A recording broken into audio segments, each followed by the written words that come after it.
Hey everybody, welcome back. We've been talking about confidence intervals. In a previous video, we were a little bit vague about exactly how to construct that confidence interval. We just kind of relied on a rule of thumb that was the 95% interval, right? That plus and minus 2 standard deviations from the mean will give you 95% coverage, that old standby rule of thumb. And in this video, we're going to actually go a little bit deeper, be a little bit more precise than just 2 standard errors. And we'll consider constructing confidence intervals that have different coverage than 95%. We'll look at 90% and 99% confidence intervals. Let's dive right in. The thing to keep in mind that drives all of this is the central limit theorem. And it says that regardless of how your population is distributed, any sample mean that you draw from that population will have its own distribution. If you take a simple random sample and you calculate some statistic from that, any such statistic is going to behave like a random variable because it was based on a random sample. So even though our x's might be drawn from something, maybe normal, maybe not,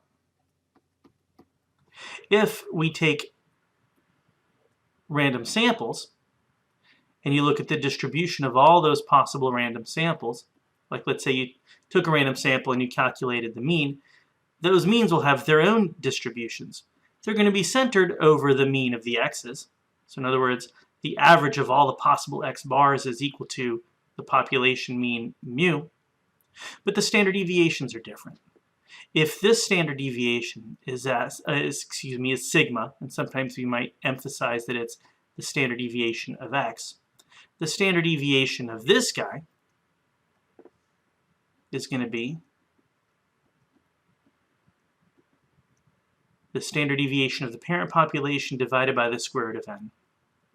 And just to emphasize the fact that they are different, we actually give the standard deviation of the x bars its own name. We call that the standard error. The final thing about the central limit theorem is it says if the sample size is large enough, this distribution will always be normal, even if the parent population isn't. Okay, so armed with that, we can construct confidence intervals. So what's a confidence interval? It's a range of plausible values.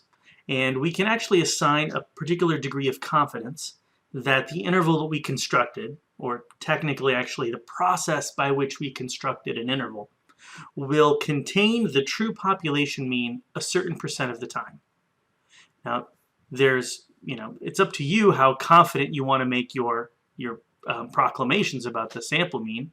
But in practice, people choose confidence levels from this set. It's either 90, 95, or 99% confidence. It could be any other number, but these are the three most common, and of the three, 95% is the most common of those. Now, to round out our quick review, how do you calculate a confidence interval? Well, first we want to establish our degree of confidence, and then you draw a sample of size n. The standard error is then going to be the population's standard deviation, and we're going to presume that we know that. And we just divide by the square root of n, and that gives us the standard error. Again, that's the standard deviation of x bar. Standard deviation of x bar is equal to the standard error. And that's equal to sigma over the square root of n. From then, third, I should say, we need to find out how many standard errors we want to bracket. And that's really what this particular video is about, is establishing these particular numbers of standard errors. Remember when we first looked at z-values, and there should be a link somewhere up on top.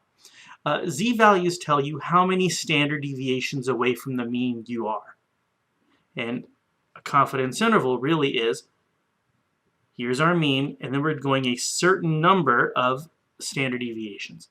So this z-value really is a multiple of standard errors.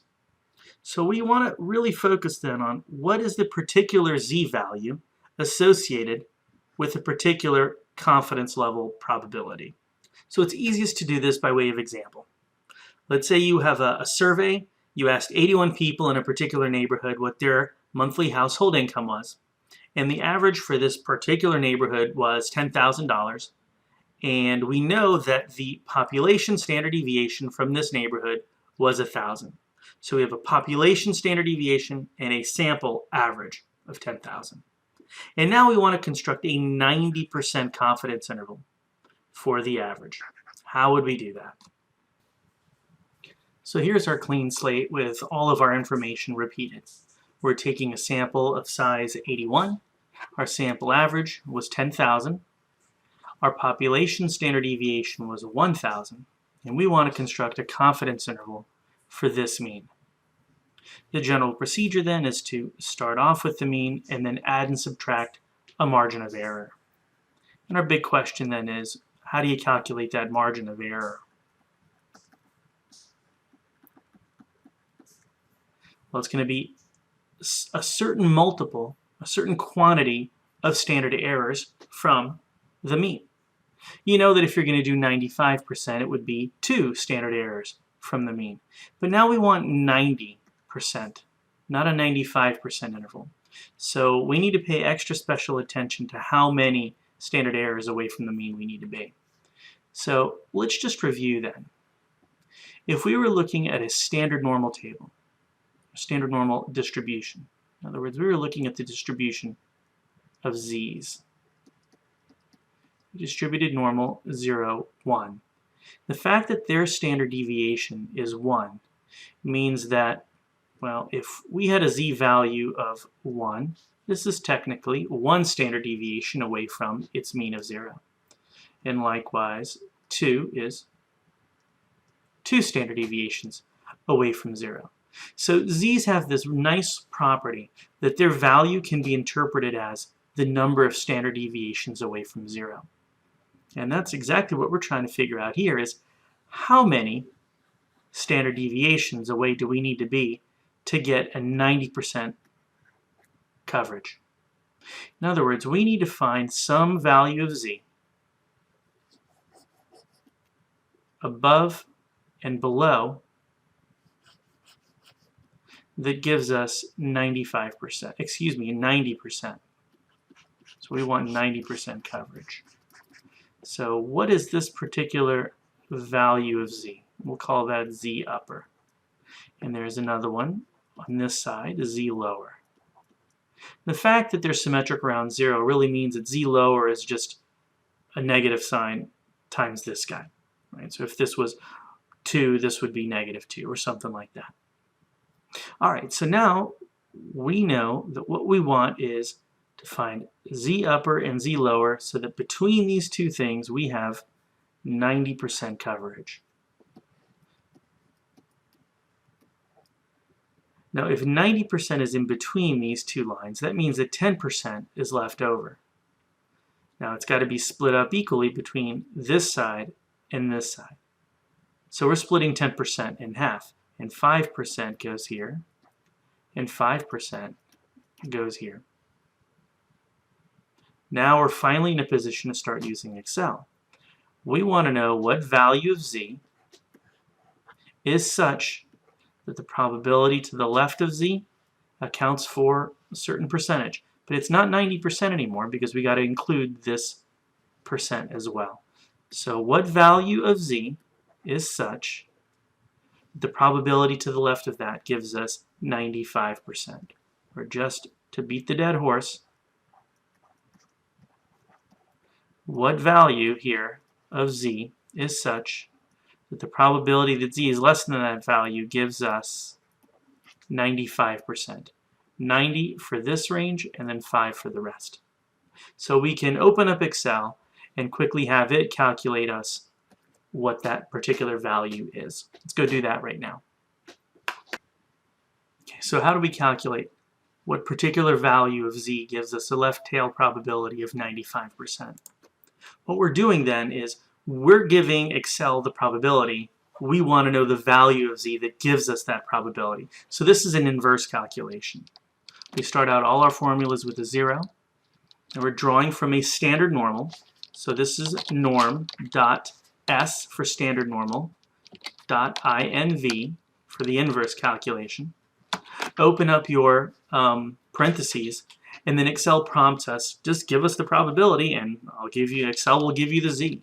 So we key in 95%, close the parentheses, hit enter, and we get 1.64485, or we could just say 1.64 for short. We can just round it. So that's our particular Z value. Okay, so now we have everything that we need. We just figured out that the Z value associated with this particular thing, which actually counts for 95% because of the 5 we don't care about, is 1.645. So now we have everything we need. We have x bar plus or minus 1.645, those are our Z values, times the standard error. The standard error, we know, is just sigma over square root of n. So 1,000 divided by the square root of 81. So we can just key this into a calculator and get a number, get two numbers, plus and minus. So let me do that real quick. So after keying that into a calculator, we get 10,000 plus and minus 183. Or in other words, 10,000 minus 183, which puts us at 9,817 through 10,000 plus 183, or 10,183. And that is our interval. Now, you might still be wondering, whatever happened to this guy here? Whatever happened to Z lower? Well, since this guy is symmetric, this distribution is symmetric around 0, then I know if this thing is 1.645, then this thing has to be negative 1.645. But let's use Excel and verify that. What we want is, give me a value of Z, this time it's going to be Z lower,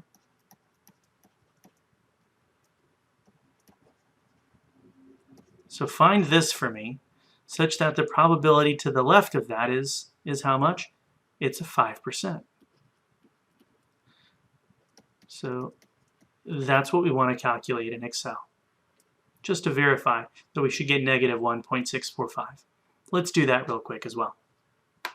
So how do you calculate that probability? In the same way. Start off with an equal, norm.s.inverse, and now tell it 5%. And we get negative 1.645. So that's where the plus or minus comes from. We have a positive one and a negative one. Let's do another example, and this time we'll choose different numbers and a different confidence level just to practice calculating these Z values. So let's do a second example. This time, suppose that you took a survey of 49 NFL players and you took their weight. And the average of these 49 players, their weight was 280 pounds. Suppose you also know that the population standard deviation for all the NFL players is 45 pounds. Let's calculate a 95% confidence interval for the mean. So here we've summarized our information. We have our sample size, the sample average, the population standard deviation. This time we'd like a 95% confidence interval, so we're going to need to figure out what all of these different values are.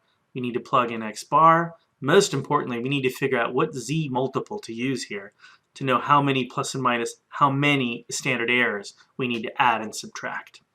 So let's jump to that part right now. So how do we find that 95% Z value? So let's just draw ourselves a reminder of what the Z distribution looks like. It's got that classic bell-shaped curve. And what we want is two specific values of Z, both of them centered around 0, such that the area between these two values is 95%. So we need Z upper and Z lower. All right, so if this is 95%, that means that there's 5% that's left over, and that's going to get split between these two tails of the distribution. So 5% gets split in half, which means here must be 2.5%, and over here must be 2.5%. All right, now what particular value of z is this right here? Well, notice that to the left of z, we have 95 plus 2.5%. So that's 97.5%. Or in other words, this particular value of z, what we're calling z upper, is like this.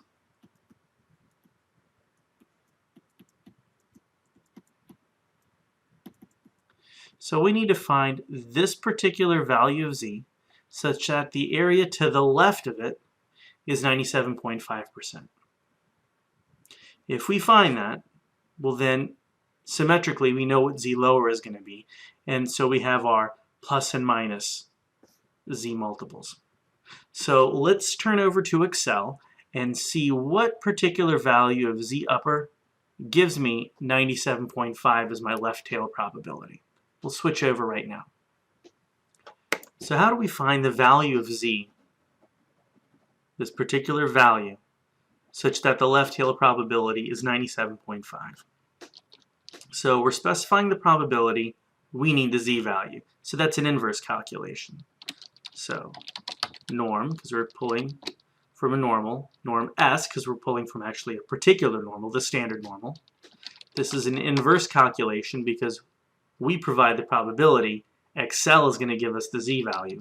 Now which probability? It's 97.5. So 975, close the parentheses, hit enter, and we get 1.95996, or pretty much 1.96, right? Let's just lower the decimals. 1.96, which is really, really close to 2, which is kind of where our rule of thumb goes. It's plus and minus 2 standard errors from the mean is 95% because, well, it's a rule of thumb. Who would ever say plus and minus 1.96 if you're just trying to convey a general kind of thing? But now we can finally be a little bit more specific. Now we can say that that particular z value that we were talking about, this is 1.96. And since this is symmetric around 0, z lower must also be negative 1.96. In other words, these are our two bounds for z lower and z upper. Now, just so that we can verify this particular probability, let's directly calculate z lower. We would want in Excel what probability, what value of z lower is such that the left tail of that accounts for, well, what's to the left of z lower? It's only 2.5%. So this is what we need to calculate in Excel. Let's switch over and do that real quick. So norm.s.inverse, and now we need 2.5%. And we get something that's very familiar. We get negative 1.96. So we just verified a couple things then. We verified that this thing is symmetric around 0. Well, actually, that's what we just verified. We just verified the second bound for z. So now we have our two z values. We can calculate the confidence interval. So x bar is 280. Plus and minus. We've got plus and we have minus. 1.96. That's how many quantities of standard errors. Now what's our standard error? It's sigma divided by the square root of n. So 45 divided by the square root of 49. And we can just key that into Excel and it'll give us a number. Let's do that real quick.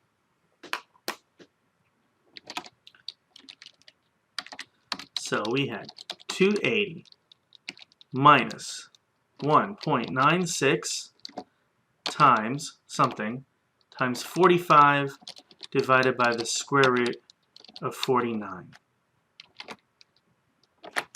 and we get 267.4. And if we wanted to be even more precise, rather than keying in 1.96, we can actually just do that whole thing without any rounding error. And we get 267.4. So 267.4, that's our left tail. And then let's write that down. So that's 267.4 through, let's take that thing and now let's add, and we get 292.6. So 292.6. So that's our interval for weights for our NFL players. Notice that 280 is still our best guess, but 90% interval for the average weight of NFL players, that average should probably be between these two numbers. Notice, by the way, that we're not talking about the weight of a particular player. We're talking about bounds for what we think the average of all of the NFL players is. That's what a confidence interval for the mean tells us. Let's do one third example now, one final example. This time, let's use a 99% confidence interval. So in this third and final example, we're going to do a 99% confidence interval. And here I don't have context. I'm just going to start off with some numbers. We have a sample size of 49 people. We have a average x of 280 and a population standard deviation. So the standard deviation of x is 45. What's a 99% confidence interval? So the key part for our lecture for today is what is the precise z value that we should be using to calculate a 99% interval. So let's draw ourselves some representative standard normal curve to help guide our intuition. Now we want two numbers, you know the drill, two numbers, z upper and z lower. This time they need to create bounds for 99% of our sample averages. So if we have 99% that's inside these bounds, then 1% must be outside. But they could be either above or below, so that 1% needs to be split in half. And so a half of 1% goes here, and a half of 1% goes there. Right, so if this is 0.99, then this is 0.05 plus 0.05 gives us our 1%. So what is z upper? Well, it is bigger than 99.5% of all the other z's. So we need in Excel, what is the probability z is less than z upper? We want it to tell us what z upper is when we tell it the probability is 995. Okay, so we'll switch over to Excel and we'll do that. And then we'll also verify z lower. That will be the probability z is less than z lower is equal to 0.05. And these should be different by a negative sign. One is going to be positive, one is going to be negative, because we've got here a positive and a negative. The positive z value and the negative z value give us plus and minus a certain number of standard deviations around the mean. So let's switch over to Excel right now. Okay, so here we have Excel, and we want it to tell us what particular value of z will make this probability statement true.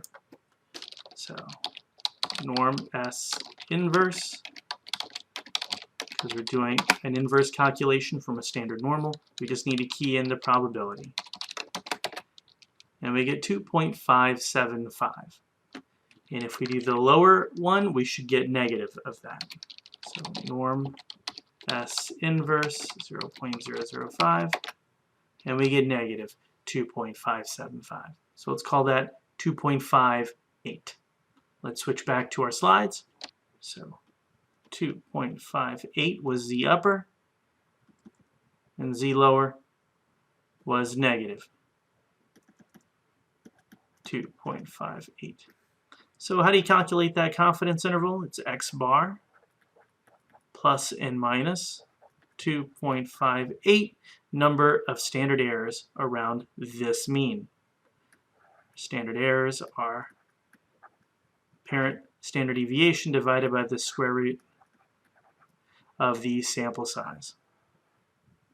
And that's it. That's our confidence interval. Just key that into a calculator to give you your bounds. And when you do key it in, you get 263 to 297 as your 99% confidence interval. Incidentally, notice that the numbers here on this example, they're identical. The only thing that we changed was the confidence interval. And what happened relative to that confidence interval? The 95% confidence interval was much tighter. And as we get closer to 99, 100% confidence interval, that thing just explodes to negative infinity and positive infinity. So if you really want to be like really, really super positive that your bounds contain the truth, then that means that your bounds need to get wider and wider and wider. And I think that's something that it seems counterintuitive to most students. I think most students have, they think in the opposite direction. Like if you're 100% sure, that means you've narrowed that interval down to a particular point. But that's not what's going on here. We're widening our interval to ensure that it contains the truth. The only way to really get a more precise, sharp estimate, well, the only thing really under your control there is increasing the sample size.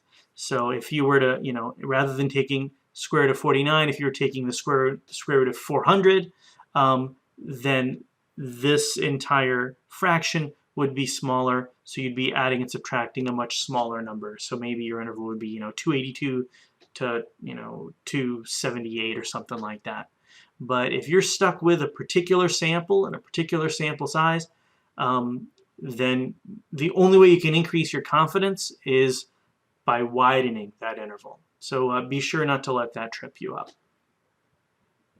These z multiples that we calculated for 90, 95, and 99% intervals, they're going to come up every single time that you're going to do 90, 95, and 99% intervals, or at least the ones that resort to a standard normal table.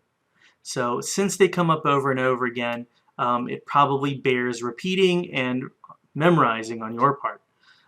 So if you're trying to calculate a 90% confidence interval, 1.64 is your z multiple.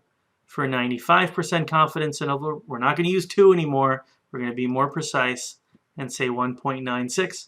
And for the 99% interval, it starts really growing, and it is 2.57 standard errors. So that's it for calculating simple confidence intervals for population mean. So what's next? Well, the next steps is we've kind of been, I've given you what the population standard deviation is. And the thing is that this is a population parameter. How would you know the population standard deviation but not the population average? I mean, seriously, of the two, the population average should probably be the one you know, and you're guessing at the population standard deviation. So in practice, what you're going to have to do then is calculate, pull a sample, and use that to calculate your sample average and your sample standard deviation, and use both of those to try to think about what the population might look like. And that's very reasonable, but it adds a complication. Is up until now, the only real source of error for us was that we took a random sample and we didn't know the mean. But now we don't know the mean and we don't know the standard deviation of that parent population. So there's two sources of uncertainty. And what that does is it actually makes it so that we need something that isn't exactly normal. If you draw a graph of it, it's going to look normal, but if you look underneath the hood of that, the probabilities are a little different. So we're going to have to use a non-standard normal, non-normal distribution, something called a student's t distribution. And unfortunately for us, what that also means is that those z values that you memorized, well, they're not gonna work anymore because you're not pulling from a standard normal anymore. You're gonna start pulling from a t distribution. I still think it's a good idea to memorize these because it turns out that if you have a really, really large sample size, the t distribution and the normal are indistinguishable from each other, and so these z values pop up all over again. So if you have really healthy sample sizes, the fact that you're going to be pulling from a t is irrelevant, and you can use your old friends right here. But we'll save that for the next video, so be sure to tune in next time. But for now, thanks for your attention and have a good day.